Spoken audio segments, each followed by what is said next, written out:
Broadcast is live. Hello, hello. Good morning, everybody. It's another beautiful day. We're here again to learn some things that can better our life. I realize you guys like this health and lifestyle topic more than the other one, so I figured out let me just throw another one in before the month wraps up. Okay. Again, my name is Betty Small. My page is Learn and Grow with Betty Small. But I'm grateful for my sister Amma Manson, who has given me a portion of her time on this Amma Manson network so that we can come here and learn and grow together. Okay. As you guys can see there, the topic today is I think at the bottom, acid reflux and use of antiacids. Okay. Um, a lot of us experience acid reflux, whether it's you or a loved one. And I'm sure that somehow you can be able to spot when somebody is having like they're having reflux acid coming up. So most of the time you'll see people just pop in some antacids, that kind of masks the symptoms. But really, there is an underlying problem. And that is what like we need to get to the root. That's what we need to get to the bottom of so that we can fix so that we are not having like acid reflux issues. So what causes acid reflux? Acid reflux is caused because our stomach has a certain pH that it has to operate under. So like when you eat food, um, the hydrochloric acid is secreted. At the same time, there's mucus that is supposed to line our stomach so that the acid doesn't eat up the lining of the stomach. Okay. So what happens is sometimes we either eat foods that are so acidic so that even if the stomach is releasing its own hydrochloric acid, the environment becomes just too acidic and you end up having extra acid sitting around. The other thing is that you will find that other than that, like the acidic foods, which I guess we can go through a few of those foods that are very acidic for the stomach, things like alcohol, things like tomatoes. So some people will get they'll have acid reflux if they say they have like pizza, if they have like a pasta and pasta sauce in it. They may have a lot of acid reflux, and and all they do is just pop in some antacids for, of course, temporary relief. But then the main thing is you need to figure out why exactly you're having that acid reflux. So I'm just going down naming some of the foods that are very acidic for our body. So I've said about the alcohol, we have tomatoes that are in the pasta sauce that we eat, tomatoes that are in the pizza. We have like spicy foods. Now, where I come from, actually on the East Coast, East Africa, we don't have that many spicy food. So I didn't like grow up eating lots of spicy food.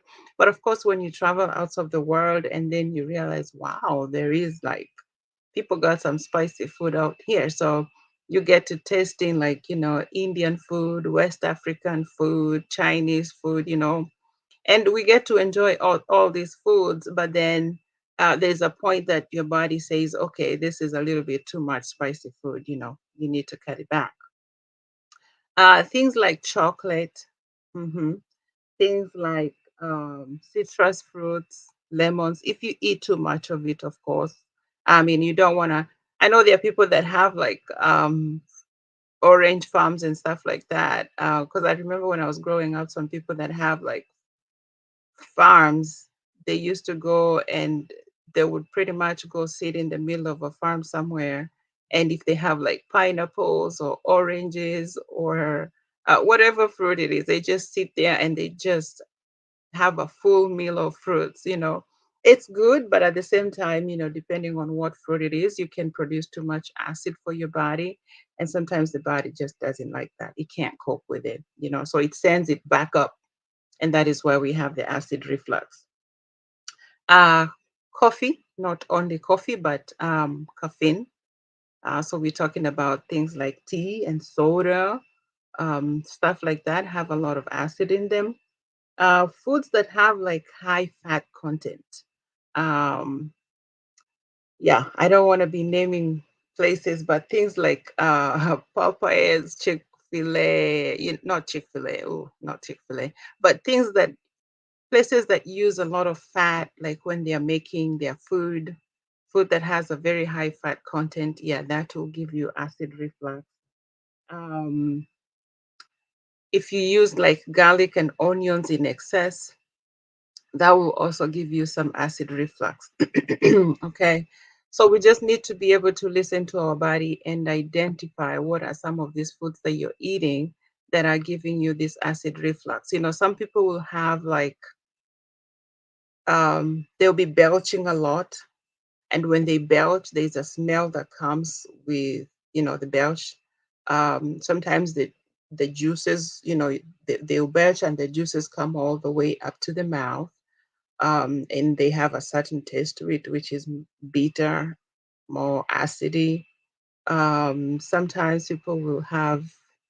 I'm just trying to name some of the things that will help you know that you're having acid reflux. You'll have indigestion, you have bloating, you will have flatulence. All these things is your body speaking to you and letting you know that something is not right and you need to fix it. Now, I know there are people who say that flatulence is a completely normal process. It is okay, but at the same time, it's a symptom to tell you that there's something, maybe there's something that your body didn't quite agree with that you ate. So we grow up in certain cultures, like I come from East Africa, West Africa, whatever part of the world you come from. There are certain foods that we eat and we are so used to them that we tend to overeat. That can be a problem because, you know, your body can only take so much, and sometimes you're just depleting your body of some nutrients because you're just eating the same thing over and over. You need to give yourself a little variety so you can get, the vitamins, the minerals, the amino acids, whatever that you need. So just give yourself a little variety. Don't eat the same thing over and over again. So, like I was saying, the stomach requires a certain pH when it's processing all the foods that we have eaten, right? So I said that there's the mucus that is secreted as well as the hydrochloric acid. So it goes into the process mode, so you eat and then it will receive whatever food that you have processed. So depending if you have too much acid or too low acid, that's going to determine how that food is going to get digested. Sometimes if people have too low acid, some of that food may not get digested as it should, and it ends up in the small intestines. And sometimes if you notice, like there are times that you may go have a bowel movement and you notice remnants of a certain particular food that you ate. Those are food that went straight through your body and were not processed at all. Is that a good thing? Not necessarily. Because whatever you put inside, your body should be able to process it. But when it's not able to process it, it just kind of like eliminates it out.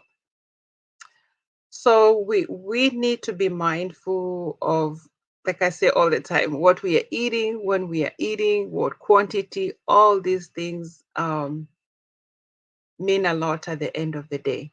Okay.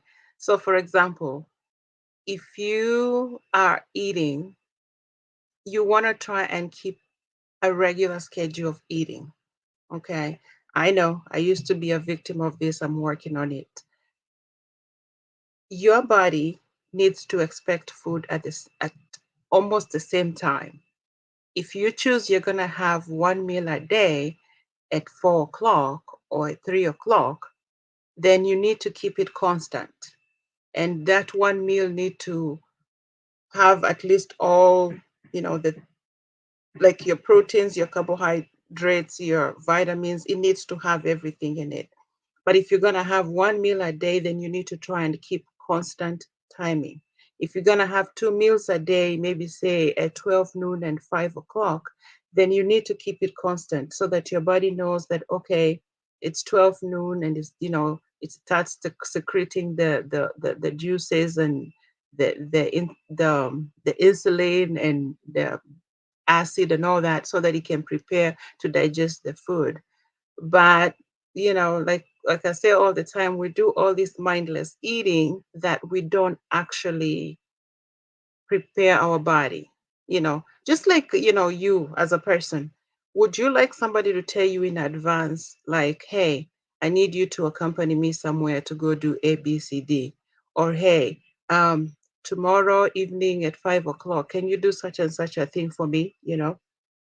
So it's kind of like us talking to our body and letting our body know that, hey, these are the times that I'm going to eat. So at 12 o'clock and 5 o'clock, can you please prepare the juices and the enzymes and everything that is needed so that you can be able to process the food when I eat at this time?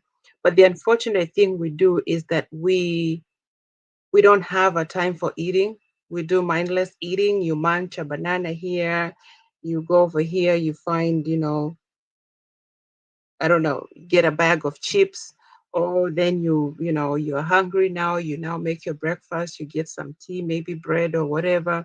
Oh, and then you have a low, you grab a Snicker bar or something. So it's like the body is literally confused because it's like, okay, what is the time for eating?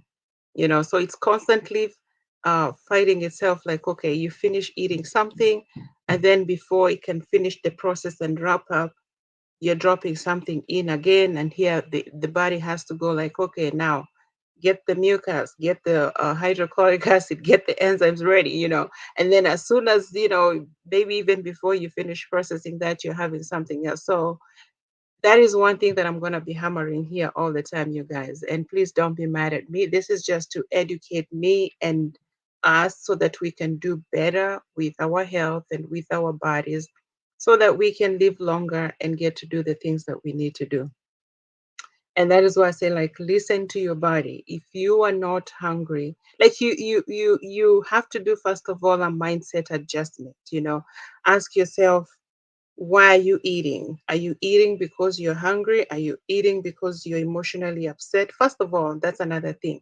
You're not really supposed to eat when you're upset because then your hormones are off and all you're doing is just mindlessly eating, putting that food in your mouth. And the body is supposed to be in a relaxed state when you're eating. Your emotions, your especially like your emotions. Don't eat when you're emotionally upset, angry, whatever stuff like that. So you want to be in a good state when you start to eat.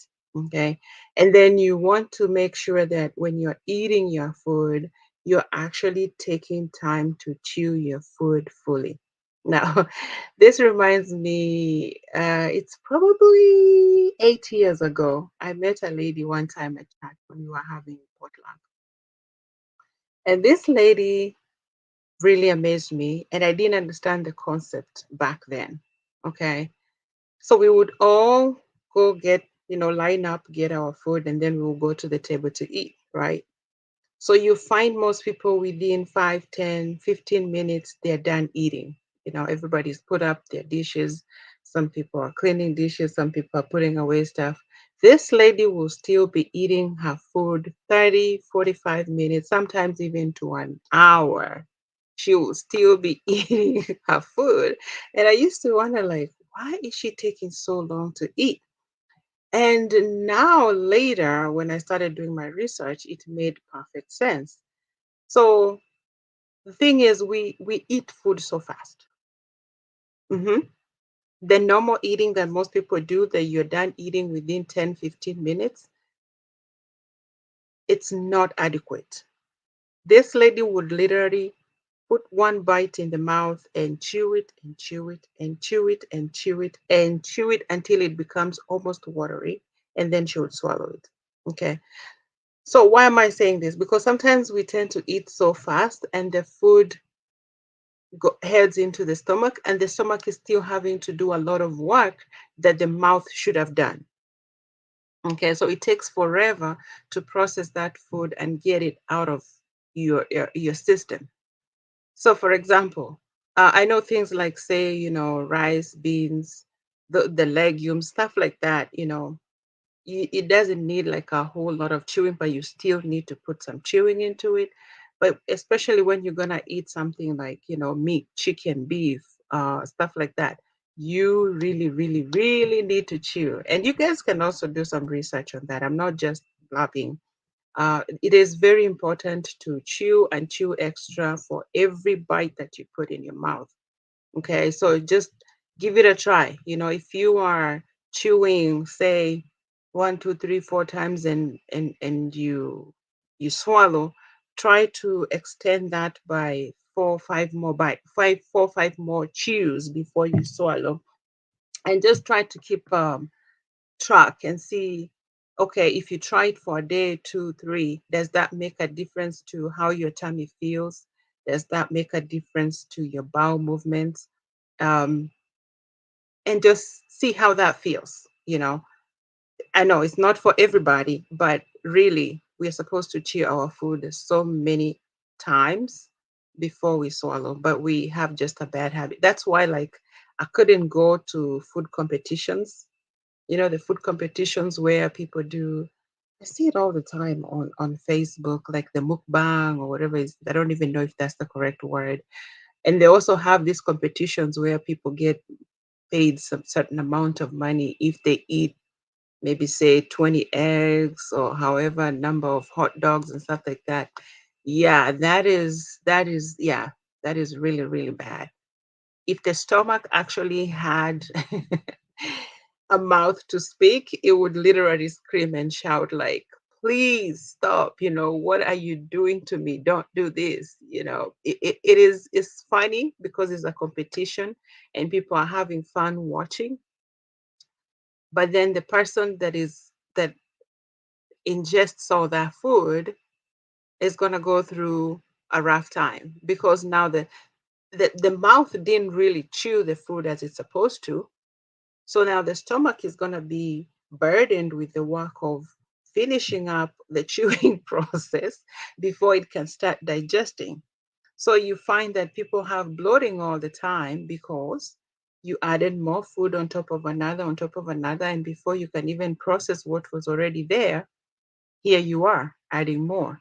Yeah. So if the body could actually, if especially the tummy, if our stomach could scream, if it had words to say, it would just be like, no, I can't do this.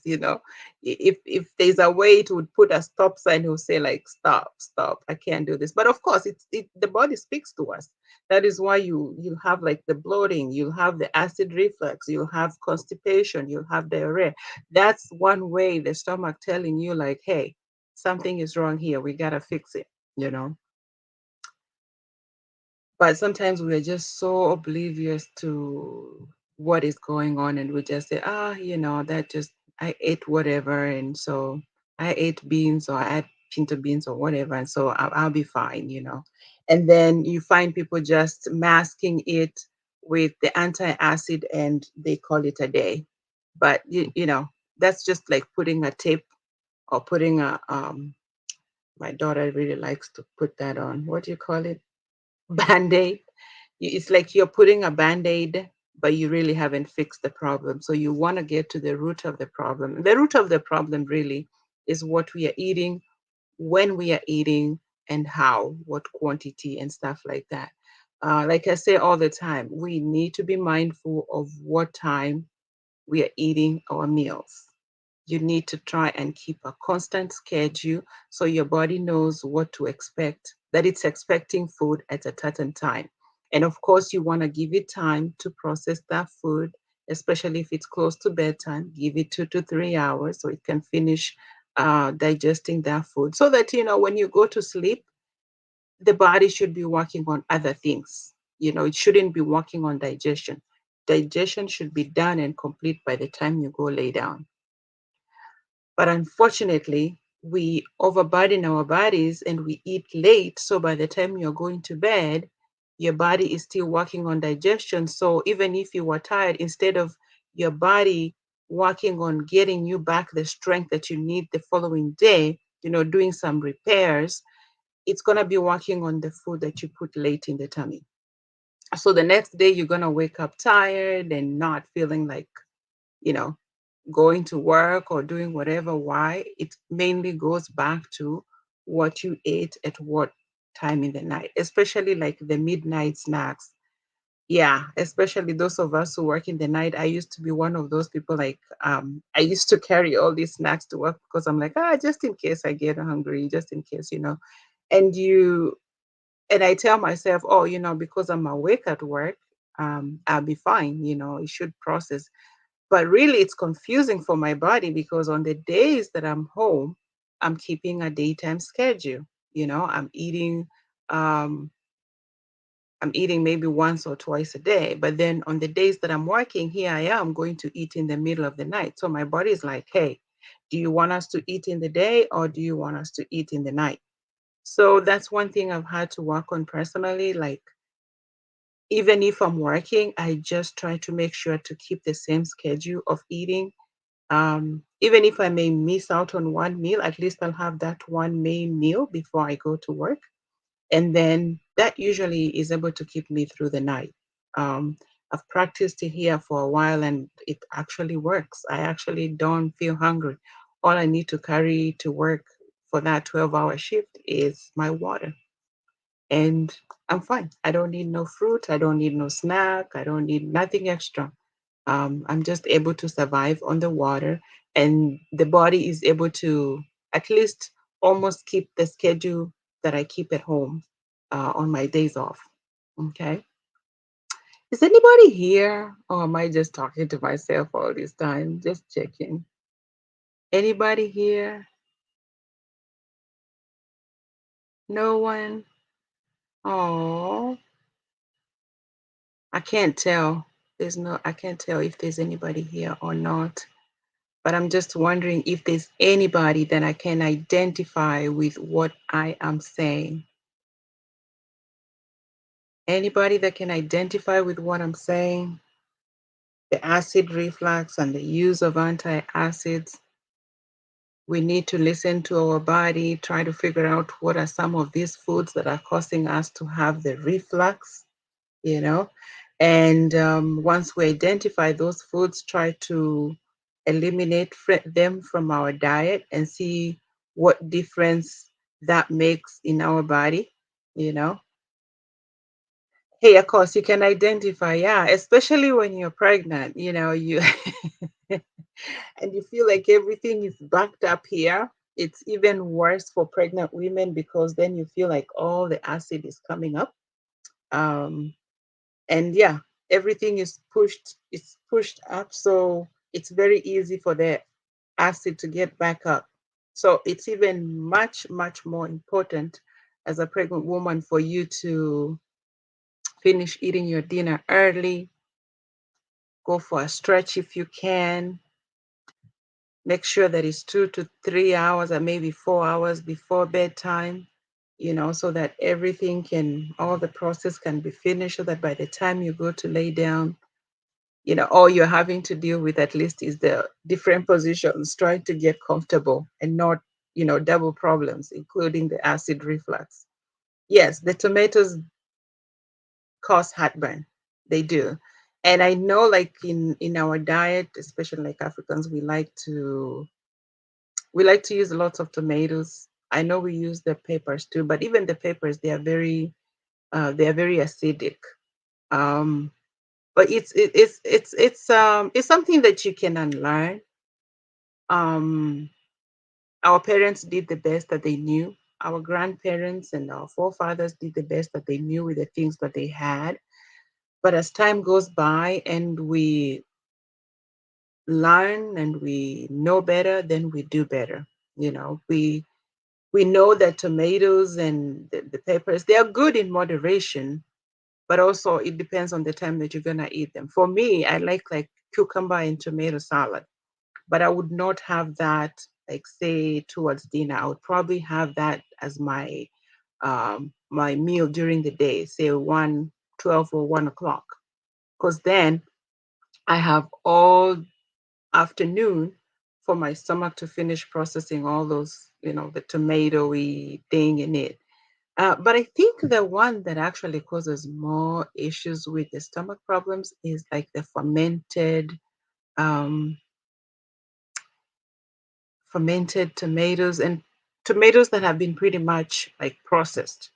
Uh, those ones cause more acid reflux as compared to a fresh tomato. But still, yes, tomatoes do cause heartburns and chocolate. I think I mentioned those at the beginning of the broadcast. We These are some of the things that we enjoy. People just pop in a chocolate bar because they just say, "Oh, I'm having a low, and I just I need a pick me up." That's what my coworkers call it. I just need a Snickers bar, or I just need a Kit Kat. I just need a pick me up. It's good. You're enjoying it. Just like we talked about last time. It's gonna affect your sugar. It's gonna make your blood sugars go up unnecessarily. And secondly, it's also gonna affect your acid level, you know. So really you have to ask yourself, what is important here? Is the chocolate bar really that important? Because it's doing two very not nice thing to you. It's gonna cause your blood sugar to go up and it's gonna cause so much acid in your tummy. If you don't care, that's fine. You can have it. Uh, but for me, really, it's not worth for me because I don't want acid reflux and I really don't want to spike my sugar up that much, you know. And of course, as we get older, when you are younger in your 20s, you can do some of these reckless things, but the older you get, you can't just be reckless with your body anymore. I'll tell you. I used to eat most of these things, and it didn't do me anything. Either it didn't do me anything, or I just wasn't paying as much attention as I do now. I think it's a combination of both. But the truth is, as older we get, our bodies just don't work the same way. They work a little harder. And so, why would you want to jeopardize your one and only body? you know, the least you want to do is at least to make the process a little easier for your body so you can be able to adapt to the many other things that are going on in life and not necessarily overloaded, with work to do. Yep.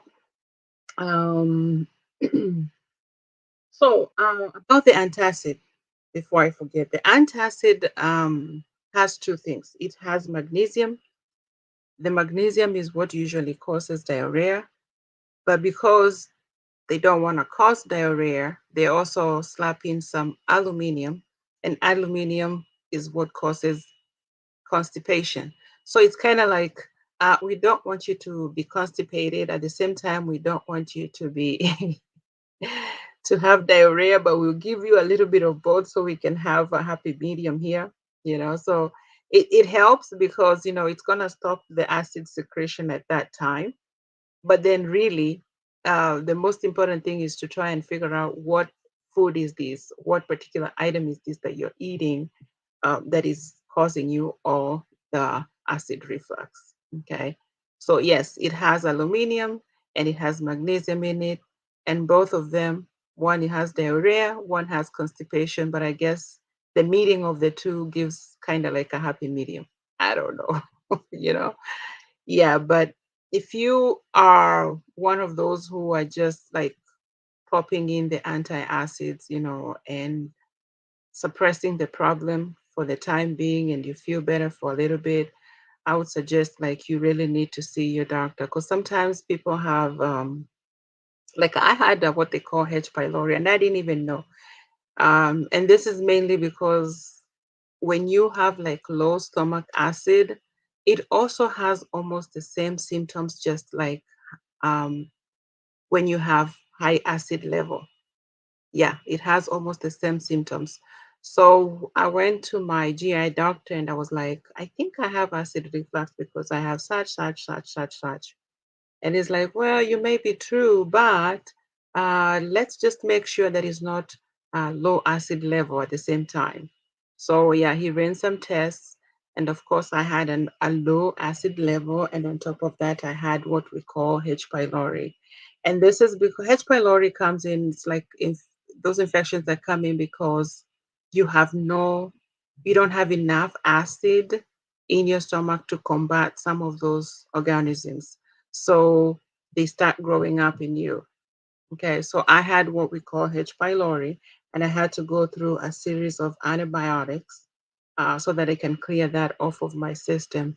Yes, I had to take lots of antibiotics for I can't even remember how many days.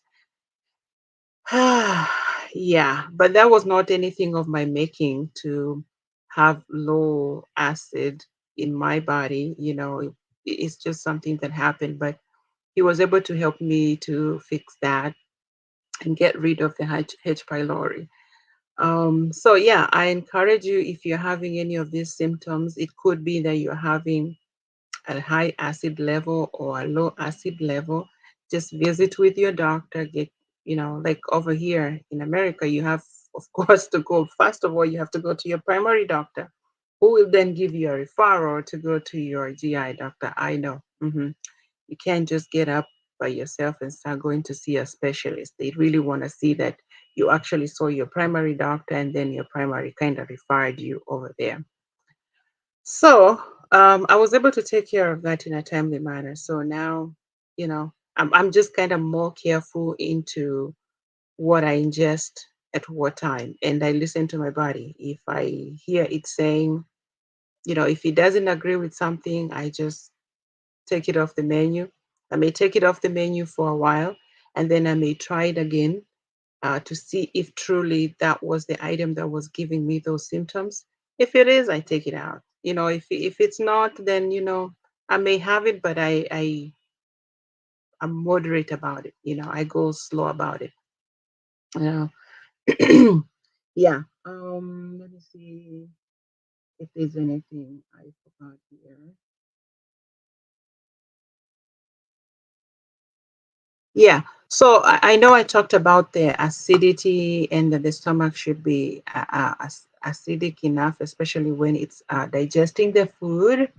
But our body is really supposed to be alkaline. Yeah, the rest of the body is really supposed to be alkaline. So you'll see some people drink like alkaline water. Um,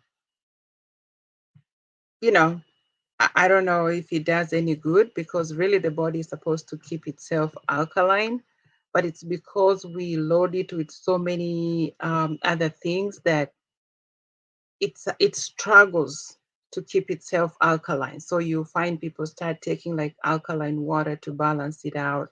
I don't know. I don't know if it works, but all I can say is it comes down to lifestyle changes and listening to your whole body. Hey, Afi, how are you? You're welcome here.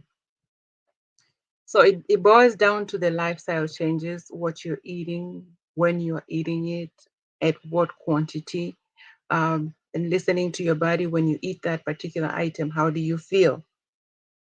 And then making adjustments accordingly. Yeah, that is really how we were made from the beginning. But I guess with the advancement of medicine, it's just like any symptoms that you have, the doctors are very quick to mask it with medications.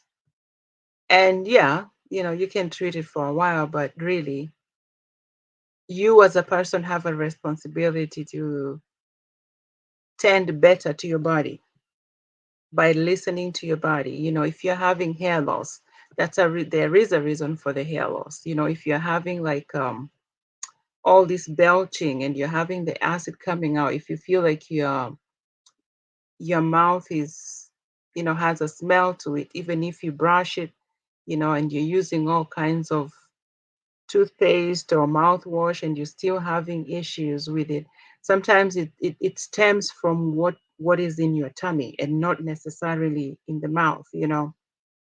And speaking of, oral hygiene, um, it's it's um it's one of those things like I didn't know.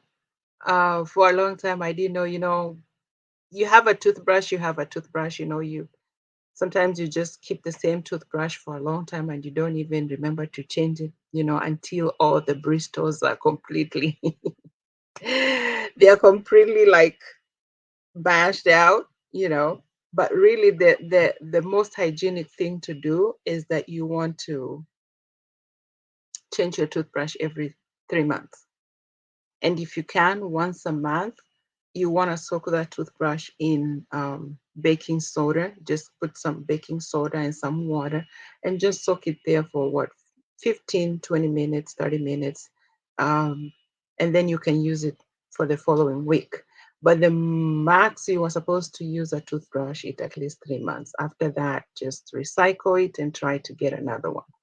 Okay, oral hygiene is important, but most importantly, you realize that the things that we eat are what end up resurfacing in our mouth. So if you're having like a bad breath, it may not be that you don't know how to.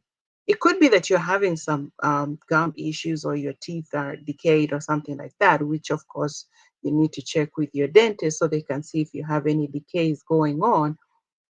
But if that's fixed and you're still having some breath issues, it probably stems down from your gut, especially if you have like a low acid level and you're eating things like meat and proteins that are not able to be digested completely, so they're kind of sitting there in the tummy for a while before they come out.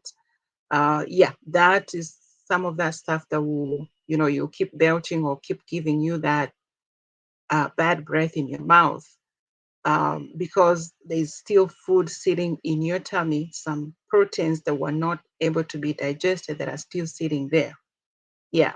So that is why, like, it's important if you're gonna eat meat, you don't want to eat meat, breakfast. No, let me not say breakfast, but I know our people, our people can just get a bowl of rice and stew for breakfast. You know what I'm saying? But yes, you don't want to have meat 2, 3, 4 consecutive meals. Okay, because meat, especially red meat, it takes about 2 to 3 days to get out of your system. Not even 3 to 4 days to actually completely get digested and get out of your system. So if you're gonna have, say, beef for dinner, then you really want to give your tummy time to process that meal, and especially don't worry about the carbohydrates and the vegetables that you ate with that meal. The main problem is the protein, the meat that you ate. Okay. It doesn't get processed and out of the system the same way as the carbohydrates and the vitamins. Okay. So you need to give your time some time, and this is me just telling you some of those things that I've researched and I've found out and I've practiced myself and I actually feel the difference. And so I try to share them here so that you guys also can also practice if you find that this is appealing to you. But yeah, so if you eat meat, you really don't want to like eat meat back to back. You want to eat one meal of a meat and give your body time to digest and get rid of that. Okay, so if you eat meat, maybe you can, once or twice a week, but you really don't want to do it every day. Yeah, I'm the bearer of bad news. I'm the bearer of bad news. But look, this is my motto. And I found out this when I started working on myself, on my health, and, just my general lifestyle. This is what I found out. If you live, um, I want to find that word. If you live and act and do everything like everybody, guess what? You're going to get the same result. All right. So this goes hand in hand with, like, say, diet. If you're eating the general diet that everybody's eating, guess what? The same issues that you see people having, you're going to have them. All right. I'm not saying that foods are bad. I'm just saying, like, you need to listen to your body. You need to, like, do mindful eating and try to, make it a little different that suits you. Okay. But if you do everything like everybody else, you're going to get the same result like everybody else. You can't stand out and you can't be different, and your health is not going to be different. So if you want a different health, if you want to live a little longer, if you don't want to have all these um, acid reflux, diabetes, hypertension, whatever, then you have to make your lifestyle different. Period. No questions about it. But if you're living like everybody else, if you're doing the same things like everybody else, you're not exercising, you're not minding the salt quantity in your food, you're not minding the amount of fat in your food. If you're just eating anyhow, whatever hours, whenever you can eat, you munch whatever you can munch. You go to bed anytime before even your stomach finishes to process the food and all the acid is coming up. I mean, you're gonna have these problems. So what am I trying to say? If you want to be different, if you want your body to be different, if you want your body to do you better in the years to come, then you need to start doing something different now. This applies even, like, when it comes to like our finances and other things in life. If you want to have something different, if you want to be different, you have to start now. You can't do everything like everybody else and expect a different result. Mm-mm, not at all. As the saying goes, don't do the same thing. Yes, you cannot be doing the same thing and expect a different result. That is established. It is completely established. You do the same thing over and over, or like everybody else, you're going to get the same results. So you have to decide what is important for you, and then you start implementing those changes that will reflect that which you want to see in future. Because the thing is, we tend to separate ourselves from our current self and our future self. And we just kind of think like, oh, that future self, is going to be so much better. It's going to do so much better in terms of their health, their finances, their career, their whatever. And you detach yourself from the present because you're like, maybe you're not where you need to be now, but that somehow you just think that magically your future is going to get better, or you're going to be that better person in terms of your health and your finances and whatever. No, you're one and the same person. Okay. And the changes that you institute now are what's going to determine how your future looks like. Period. You cannot dissociate yourself. You can if you want, but then the truth is, when you get to that future, you're going to be that same person who was here. Okay. But if you want to see something different, if you want to have a better health, if you want to have, better finances, better career, better whatever it is that you want that is better, then you need to start instituting the changes now. Okay. For those who try to do even earlier, the better, because then they have the benefits for a longer time. But yes, we are one and the same. Your present and your future. No magic happens here in between. You have to do those things that will lead you to have that better thing that you want in the future. The better health, the better finances, the better whatever. You have to do it now. Is it easy? No.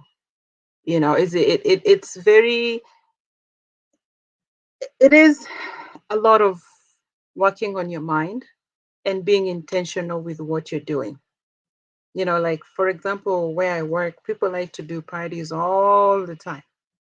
Yes, they like to do parties all the time. And then they like to bring an array of food. They will tell us, oh, what do you want to bring? You bring this, you bring that, whatever. And then there is an array of foods on the table, and so there is the mixing of different foods, in one sitting, which is not also good for our body. You don't want to eat I know I read it somewhere. You don't want to eat at least more than three types of things on your plate.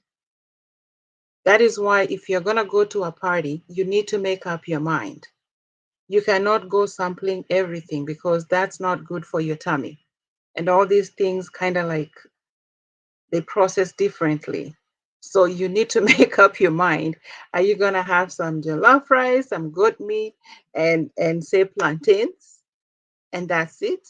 Or are you just gonna have some, I don't know, whatever, okra soup and fufu and that's it? Like you just don't wanna do a lot of mixtures. But that is the problem in our society.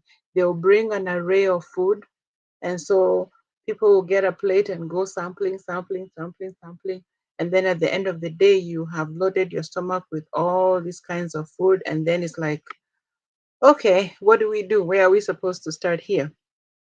So just be mindful of when there is all these kinds of food, kind of look around and make up your mind like, okay, I'm going to have this and this, or I'm going to have that and that. And you don't really need all those kinds of foods. But it takes a lot of mind work. I'll tell you that. It's not easy as, oh, I'm just not going to eat that, or I'm just going to pick this and this. It's not easy. It takes a lot of mind. You really have to work with your mind first and know exactly what you're doing, why you're doing it. Your why has to be stronger than the how. Exactly. So when you know why you're doing it, when you know that you are doing this so you can have better health in the future, it may not see the results now, but in the next 5, 10, 15 years to come, you're going to be in better health than your comrades. Then, yeah, the why becomes stronger and it helps you to pick up on these little good habits and you do them, day by day, day by day. They add up. They add up at the end of the day. There's no ever a special time that is gonna come that you can say, okay, now the time has come for me to do everything, right. Everything is gonna align. No, you just have to steal these moments along the way and do the right things. If it's the exercise, put in those at least 30 minutes a day walk or something like that.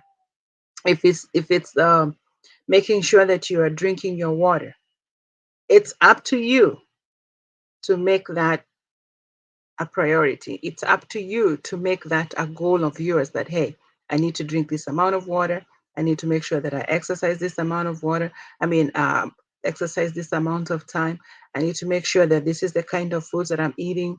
I need to know that this is the times that I'm eating so that I'm not eating anytime, all those kinds of things. You have to really have sat down and thought through what you want, and then your mind will now assist you when it comes to making those decisions like, do I really need this, or can I just keep this? And you know what I'm saying, all those kinds of things. So yeah, it starts from up here. Once you work from up here, then when it comes to decision time, it's a little easier. I can't say it's easy, but it gets a little easier because then your why will remind you why you need to do the right thing. Yes, Mama, Avi. Nothing comes easy, oh. Nothing comes easy. You want good health, you have to work for it. You want to have money, you have to work for it now. You want to have a good career, you have to work for it. You want to have a good relationship, you have to, everything. Nothing comes easy. You have to be like very intentional about what it is that you're doing and be committed to it. Okay. Of course, there's going to be days that things don't go exactly as planned, but you do your best. You do your best with those circumstances. You fall, but you get back up. You dust up and you start again. hmm That's how we do it. Okay. I think today I only had Miss Afi here and Miss Akosia. But I really hope that what we discussed today is helpful and it can tickle somebody's mind to go do some more research or even just practice the few things that we talked about, and how to manage acid reflux. Don't keep on popping those antacids because the moment you take an antacid, what that does, it stops the acid production. Okay. So it stops the acid production for that time. But you don't want to keep doing that. It's like that mechanism, you know, that mechanism it gets messed up. Sometimes it may just like shut down because it's not like you kind of tell it secrete, don't secrete, secrete, don't secrete, secrete, don't secrete. So it's like, what do you want me to do? Do you want me to secrete hydrochloric acid or don't you want me to do it? So you can use the antacid, yes, Tums, they call them over here. But please make sure that you are following up with your doctor to figure out what is the root cause. Okay. And as you go to your doctor, also do your own analysis on yourself, on the kinds of foods that you eat. Oh, there are 7 people viewing. Okay. Unfortunately, I'm not able to I'm not able to tell um over here. Yeah.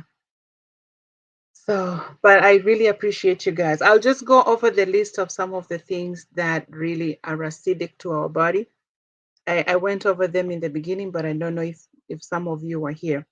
But we have things like alcohol, spicy food, chocolate. We have acidic fruits like the citrus fruits and lemons, tomatoes, especially like on the pizza and the pasta sauce. Coffee. We have like the caffeinated drinks, soda, tea. We have the high fat content foods. I don't want to mention any any any restaurant or anything, but you guys know like high fat content foods. We have like the garlic and the onions. Yeah, if you use those things in excess, because I used to be one of those people like I would just make some onions and some bell peppers and I can just eat that and I'm like, yeah, I'm just eating vegetables, I'm good. But if you eat those things in excess, it produces a lot of acid, and that is not good for your stomach lining. Okay. All right, guys. Any questions? Any comments on this topic of antacids, acid reflux, which is also called what? GARD, gastrointestinal reflux disease, and use of antacids. I hope that maybe we learned something here that can help us and help us, the people in our life, so that we can be cognizant of the symptoms, the bloating, the belching, the having of bad smell in the mouth that is not related to having tooth decays, the flatulent, that is like, having lots and lots of gas. If you're having lots of diarrhea and all that, all those are symptoms that, there's something not right. You got to fix it. And we are taxing our bodies so much. You got to give your body a break. Give your body a break. And this is why, personally, I talk about intermittent fasting. Yes, I'll bring it up again. Intermittent fasting has really, really helped me. It's not for everybody, but I dare you to give it a try because this intermittent fasting really helps the body to really catch up on finishing the digestion. And once it finishes the digestion, it goes into healing mode. It starts using the extra energy that would have gone to other food being processed to like, repairing your body, your skin, your hair loss, um, all the pimples that come on the face, all those inflammation and stuff. So your body gets the extra time and the energy and the resources. They get shifted somewhere else to do other things in the body instead of just constantly doing the work of digesting food continuously. Okay. All right. I guess I can go on and on, but we will call it a day here today. Avi, I don't know that emoji. What's that emoji? What's that emoji? Can you type it up for me? I hope it's a good thing.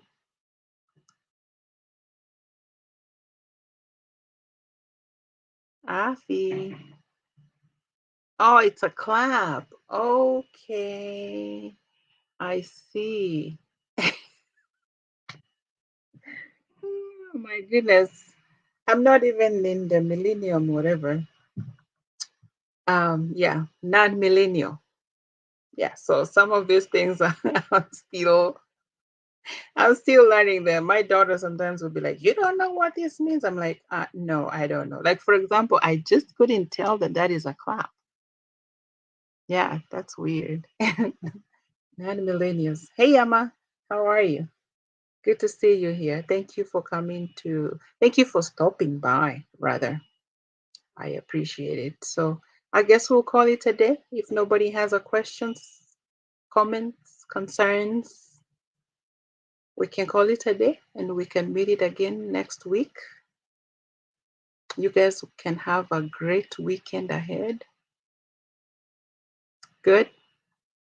Alrighty then. We'll call it a day and you guys have a good day. We'll talk again on Tuesday, God willing. Bye bye.